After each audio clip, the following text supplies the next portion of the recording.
মাছে ভাতে বাঙালির নাকি বিরিয়ানি ইমোশন। মাথার অংশ, এগুলো চর্বির অংশ, আর এগুলো মিটা।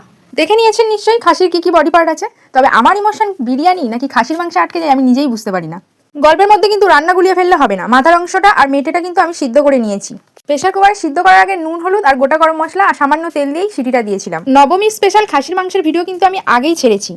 সেম প্রসেসে আজকে মাথা এবং মেটেটা রান্না হবে। রইল পরে চর্বির কথা। চর্বি দিলে কিন্তু টেস্ট খুব ভালো আসে। যারা চর্বি খান না সেটা কিন্তু অ্যাভয়েড করতে পারেন। যাদের রক্তে হিমোগ্লোবিনের পরিমাণ কম তারা কিন্তু এই খাসির মিটা বারে বারে রান্না করে খেলে হিমোগ্লোবিনের পরিমাণ বাড়তে পারে। এটা আমার কথা নয়, আমার মাকে বলা একটা ডাক্তারবাবুর কথা। আমাদের রান্নার প্রসেস সবার আলাদা আলাদা হতে পারে, কিন্তু মনে করে যদি রান্নার শেষে গরম জল ব্যবহার করি এতে করে স্বাদের গুণ কিন্তু আরো বেড়ে যায়। অনেক সময় ঘরে থাকে না, কিন্তু আজকে ধনিয়া পাতা আছে বলে একটু ধনিয়া পাতা নামানোর আগে একটু গরম মশলা দিয়ে নামিয়ে নিলাম।